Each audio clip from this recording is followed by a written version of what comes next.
Hello, welcome to this little video where I'll be talking through CMI Assignment 502 and Assessment Criteria 2.1. So moving on to the second task here, which is a written report entitled Approaches to Achieving a Balance of Skills and Experience in a Team.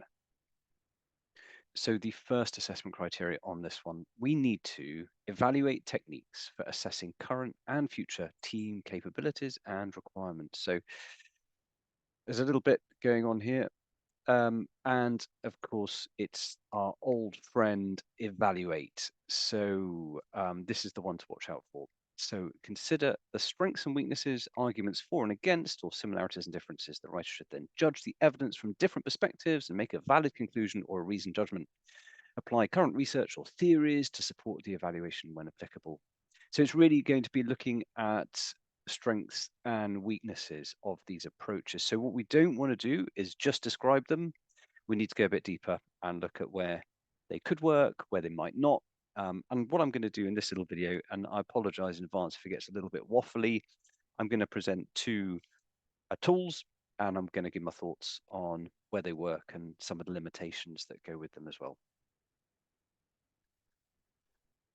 So the first technique, probably the most widely used and well-known tool for evaluating and planning capability in teams and in wider organizations. It's the 9-box grid made famous by Jack Welch, I believe, and used by organizations like McKinsey and whatnot. Whether you see that as being a good thing or a bad thing will probably depend very much on whether you've had any experience with that organization. Anyway, this is a simple version of it. You'll see that there are, if you Google the 9-box grid, you'll see there are various different interpretations of it.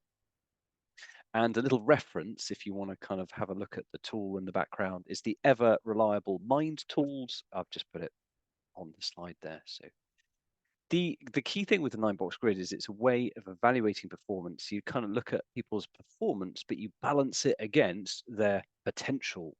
So it could be that you have somebody who isn't really loving life and work, and they're not doing a brilliant job. You know, they're coming up a little bit average, but you know that they're motivated, they're hardworking, they're conscientious, they've got all the kind of key characteristics of somebody that you would hope to have in your team or in your business. It's just that perhaps they don't have the technical skills to do the job yet.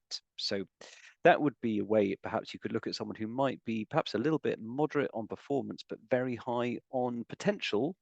You might put them up into that box there. So that means, right, they're a growth employee. That means that we need to boost their skills, maybe put them through some training or some mentoring, and then they're going to be absolutely fantastic into that green box future leader. So it's the key thing is that it's a kind of discussion that often managers or senior managers will have about employees in the business. How effectively are they performing today? But also, second dimension, what's their potential for development in the future? Now, of course, you could have people who are very high performing today, but they're kind of maxed out. You know, we know that they've been great and they do fantastic work, but they kind of hit their ceiling. They're happy where they are. They're perhaps not hungry for further promotion and development. So, but they're probably, you know, pretty essential to kind of making things run well today. So that would be, I guess, you know, a high performer, but potentially someone who's quite low potential. So that's our sort of trusted professional there. And I suppose, well, you know, I suppose you could think about it. If you put someone into that box, how would you engage with them? How would you lead that individual? You know, that person who's probably happy where they are, they're very good and effective at what they do. You know, ongoing development and growth not so important to them. It might be, well, you know, that we look at making sure that they're content in their work, that they're well supported, possibly that they are also passing on their skills. We could potentially ask them to run a little bit of training, that type of thing, to support others in the team. But when it flips around the other way as well, that we might have people again who very low performing, but tons of potential, so that we know that they've got it all. It's just that we're not seeing it in, you know, it's not playing out in terms of their results and the work that they're doing. Richard Branson talks about these people. I guess they would fall into the enigma box up there. His belief, so I can't remember which of his books it was, but in one of his books, he talks about how they, you know, rather than sacking that person, what you do is move them around. You'd see if you could find the right spot in the business for them. if they have, again, the right, drivers, motivations, and that type of thing. So it's an interesting little tool, and it's kind of it balances really evaluating performance today with thinking about future development and growth as well. So it kind of, because it also looks at potential, it's a way of plotting who we need to be investing in and making sure that we're supporting and growing for the future business too. In terms of its strengths, it's very certainly widely used, very popular. A lot of people will use the 9-box grid. Maybe in your organization, it's something that's already used. It's ever present. Because it balances potential with performance, it's not just one dimensional. So it does kind of support succession planning and thinking about the future. And I think partly because it has been with us for such a long time, I think since the 1980s, people get it. It's a simple tool to use, and it always provokes a good discussion. Weaknesses, very subjective, so it depends. It could. Where does this judgment come from in terms of how well the person's performing or how much potential they have in particular? Is it just their line manager's viewpoint? In which case, a lot of it could depend on does the line manager and that employee have a good relationship? That's not a strong basis to be making key decisions. Potential can be difficult to assess. Again, it comes similar to the subjectivity issue. It's how actually do you gauge and evaluate someone's potential for growth with any accuracy? And again, it's just being really careful around the biases of, do you rate someone highly on potential because perhaps they have characteristics that remind them of yourself? Not unusual, actually. Those sorts of biases can come into play. So it is difficult to remove bias and actually be really kind of data driven or evidence based in that discussion. Can ignore deeper employee values and motivations. So it doesn't necessarily take into account things like loyalty, integrity, those kind of deeper values that we might seek. You could, I suppose, weave those into potential, but I don't think that that's always the case. And then the last question, there we go. Well, how do you feel if you knew that your line managers, your bosses were having a discussion about you and placing you in one of those boxes? How do you feel about that? It is potentially a strength. The strength is simplicity, but possibly the weakness is simplicity as well. Does it oversimplify how we go about evaluating and appraising people and thinking about their future? It's not always very democratic, is it? And again, particularly if you are placed in this box and you don't necessarily, that's not, a discussion that you're involved in and that type of thing, that could seem a little bit patronizing, really. The second technique is the training needs analysis. Okay, this is a systematic, analytical way of working out how we need to train people.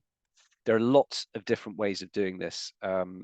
The thing that they tend to have in common is analysis. So, at its best, this is a empirical and data-driven way of working out how do we need to train and develop people.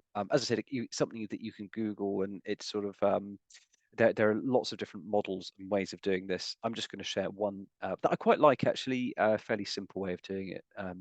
Just 4 questions. So what this little technique is, well, it's kind of something that I've cobbled together myself a little bit from different models and theories. So if you're going to reference it, by all means, just reference this video. So the first question is, what is our vision for the organization, for the business, for the organization? What do we want the organization to be in, say, 3 years' time? So, I suppose that's often a future focus that people have. What do we want the organization to be? What's our dream, our vision for the organization? So always a good place to start. Second question, okay, if that was a reality, what behaviors would we see from our people? So what behaviors would we see from our people if that vision is a reality? What are the performance that we would be seeing? What would our people be doing, in that future world? If that vision was to come true, vision's usually an optimistic thing. If it was to come true, what would we be seeing in our people? And you could probably break that down to look at, if you kind of look at key, if you like, roles within the business, what would great look like in terms of the work that people will be doing, quality of work, and I guess also people's values and motivations as well. The third question, okay, this is where things it's a little bit less optimistic. We kind of get crashed back down to reality of today. What behaviors are we seeing today? So what are we seeing now, and then fundamentally, how are those different? So um, in terms of where we want to be and where we are now, what's the gap? And we might need to get various different viewpoints on that. And again, you might need to break it down into different roles or areas of the organization. But what we're doing here is, rather than just running straight in and running training programs, which does happen, but often with questionable results, what we're here is we're doing the homework first. So what's our vision? In that future vision, what behaviors would we see from our colleagues and employees? What behaviors are we seeing today? Where are the gaps? Once we've established that, it's kind of like building up our map of the world. We've got our kind of our goals of where we want to get to, our realities of where we are today, our current position. Now, what we need to do is think about strategies and actions to close the gap. If it could be about recruitment, so bringing new people into the organization, or it could be about training interventions that work on those key gaps that we've identified. And it might be, of course, that when we do our analysis, we see that actually some of today's behaviors are really very close to where we want them to be. That might not be too much of a worry. But actually, if we're looking at behaviors or attitudes in the organization which are a long way from where we want to be in our vision, that might be where we need to start. So that would be a priority. In terms of the strengths, oh, hang on a minute, let me just get that up. In terms of the strengths, it's an analytical process that supports targeted strategies. So the aim with the training needs analysis is to take the guesswork, out of it.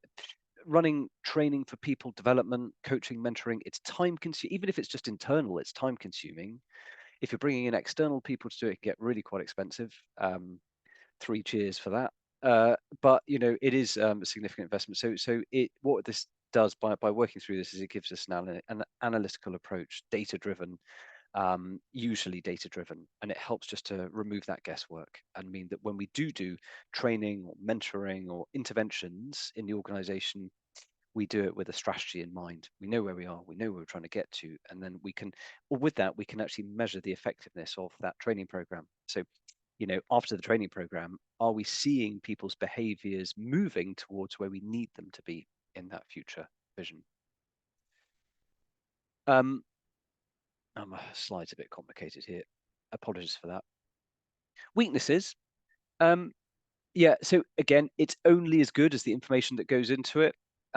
It should really have some data or evidence to support it. So again, if this is being done by one person based on their own viewpoint, then it's going to be riddled with bias and judgment and that sort of thing. It's probably not going to be as useful as it could be. But actually, if we had ways of, if we were to able to kind of use our, performance management process, looking at any data that we've got, if we had things like 360 feedback on our managers, for example, again, that would be really good as a way of giving us baseline benchmark data to use so that we've got something concrete to work with. And that just helps to remove some of the bias and judgment. You're never going to take that out altogether. There's always going to be a little bit of subjectivity with these things, particularly when we are talking about the more kind of the softer aspects of the organization, like the culture that we want and that type of thing. And the other thing, the last point there is, will your stakeholders listen? Sometimes people are just going to do what they're going to do, and there's no evidence in the world that is necessarily going to sway their viewpoint. So however, what I would say is that if you are able to present good data in a structured, systematic and analytical way, I suspect you'd probably be much more influential than saying this is what I think, or this is my best guess. So again, it doesn't necessarily guarantee that this will give you better budgets for training and development and all that sort of thing. But I think that actually using this framework, by working through these 4 questions first, we're likely to be much more persuasive than just going in with the best guess. So yeah, there we go. Training needs analysis. Just a kind of robust analytical way of looking at where are we trying to get to, where are we now, what are the gaps? Now, how can we begin to close those gaps? And some strengths and weaknesses. There we go. Yeah, it's only as good as the data that goes into it. So over to you, I guess. So we need two approaches to assess current and future capabilities. There's those two that I've discussed on this little video, but by all means, please use different ones if you would prefer. Give a description, but remember to evaluate it as well. Again, so it's a brief description of the idea, but also the primacy of it is the strengths and weaknesses of it. To evaluate. So how does it work and how might it not? What might be its limitations? And then come to some sort of conclusion. So present some judgments, draw a conclusion as to the value of the approach. And that's it. Thank you very much. Again, that'd be another assessment criteria ticked off. And yeah, I hope that's been a helpful little video. Thank you very much.